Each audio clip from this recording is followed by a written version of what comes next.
Well, superheroes unite.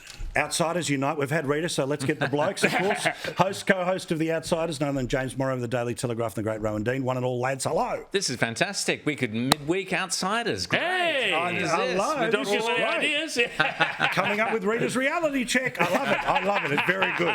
All right. So, we talk about, again, and I've talked about it a lot on the show for as long as I've had it, the difference between news and narrative. The polls and the Labor's one is about narrative, isn't it? And we're going to hear every day that the number of people that have pre-voted goes from 600,000 to 1.2 million to 2 million. Great. 17 million people are able to vote. And I think that they are going to surprise again. What do you think, Rowan, about the narrative being built? Labor's already won.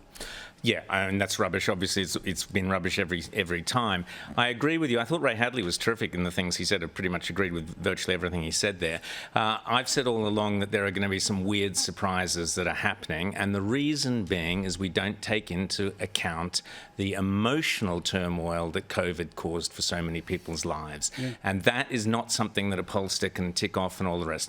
We've got in The Spectator tomorrow, we've got a poll done by a group which has looked at people who were lost their jobs because they weren't vaccinated, so that whole mandate thing. Yeah. And the Liberal vote has collapsed. So there's about 8,000 people they polled. The Liberal vote amongst them has collapsed, and those votes have gone to UAP, One Nation, Liberal Democrats, as you would expect. Yeah. Now, those people, you can argue with them rationally, and you're doing a great job but they're allowed of that. to. But they have to realise, as you've been pointing out, and as Ray pointed out, they must preference the Libs after they put that vote. Yeah. Ahead of Labor, ahead of the Greens, ahead of the Teals. That then needs to be an outlet for those people who are frustrated, and those people have to understand it's not the Teals, it's not the Greens, it's not the wackos, it's either United, UAP, Lib Dems, or One Nation, or a combination thereof. Well, and as I've talked about before, right, which is, I'm a great believer in taking out insurance in the Senate, right? So you pick a government downstairs, and then if you want to say, you know what, I'm all in on what Clive said about this or Pauline said on, then that's what you do in the Senate. Now, that comes at the expense of great people like Amanda Stoker in Queensland, and I would love to be able to walk both sides of the fence.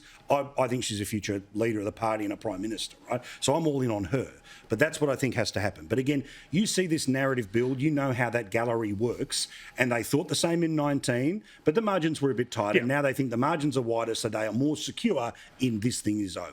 Well, the narrative always, every single election, develops at some point towards Labor's going to win this. Yes, good point. That's always the way that it goes. And then there's always sort of the shock for, how did that happen? Because, let's be frank about it, so many of the cultural gatekeepers and the people who develop that narrative are of the left, and they believe that conservative governments, centre-right governments, are an anomaly that is to be corrected. So you see that reflected through a lot of the media, and then it just becomes sort of a lazy shorthand for things. Now, the big thing there's two big things that we don't know about. Number one, huge number of undecideds this time, and a large part of that is because Anthony Albanese has presented such a small target strategy that there is literally nothing for Scott Morrison to push back against. That's a huge problem, and it's amazing that he's actually gotten away with this for so long. But again, narrative. But then the other thing... but also drop in there just briefly, by embracing net zero, they lost the biggest thing they could have whacked. Well, they thought that they were taking it off this table, but then I think that's come around to bite them. Yeah. Absolutely right, Rowan. But then the other thing here that is very key is that, in a normal society, people don't think about politics and policy all the time. The last 2.5 years, people have been doing nothing but think about politics. And so now they're exhausted by the process. And so all of the needles are flying all over the place. Also, I think that... some of the breadcrumbs that I think are as large as loaves of bread is, can you imagine Albo being pushed over by the unions, being pushed over by the Labor premiers, and people know, no, we need a check and balance in the system, Australians like that. I want to, now, again, I have avoided discussing, because the fight is the election, is this sort of pre-fight that's beginning about the future of the Liberal Party, if there's not enough moderates versus is it not conservative enough, rah. Now, I said this, that if Matt Keane put his oar in the water one more time, I'm going all in against the New South Wales government. Well, here is the oar in the water. Have a look. We've seen the impact of what happens when centre-right parties lose moderate voices. Look at the Republican Party, the party of Lincoln, the party that abolished slavery, has now become the party of Trump, the party of Putin sympathisers and anti-vaxxers. James, you wrote about this. This bloke. Okay, Matt Green, as I keep saying, he's in the wrong party. He really should be off with the and Greens. He will kill his government. But what he is trying to do here, it's very cynical, all right? Put aside just all the nonsense there that, if you don't agree with the soft, squishy PowerPoint laptop class version of liberalism, then somehow you're a Putin sympathizer. I mean, come on. That's an anti-vaxxer. And an anti-vaxxer and everything else. And let's maybe talk about some of those Labour candidates, but that's another subject for another time.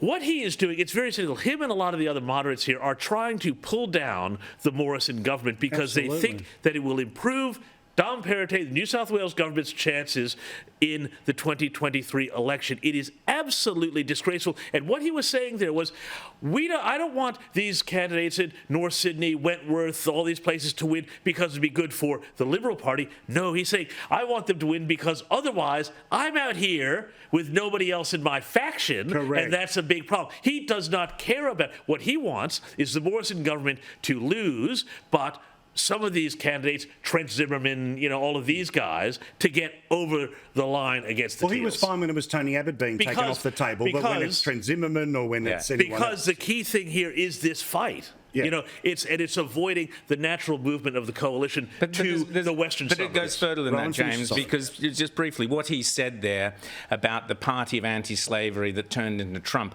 Trump did more for African Americans than any president in American history, full stop, for jobs, for standard of living, for so many things. So Matt Keane is a moron. He doesn't know what he's talking about first and foremost. Secondly, what we have here is the schism within the Liberal Party that we've been talking about on Outsiders a lot. I've been talking and writing about it for a long time. And these people are poison. Matt Keane, Dave Sharma, Trent Zimmerman, Katie Allen, there's a couple of others, Fiona Martin, poison in the heart of the Liberal Party.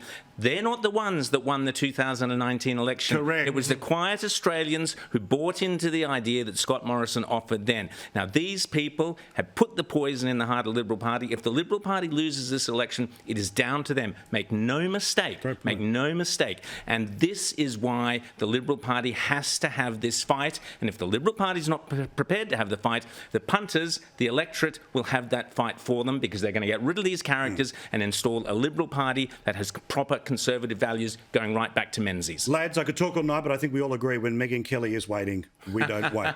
Thank you very much, lads. See you on Sunday. Megyn Kelly next here on Paul Murray Live.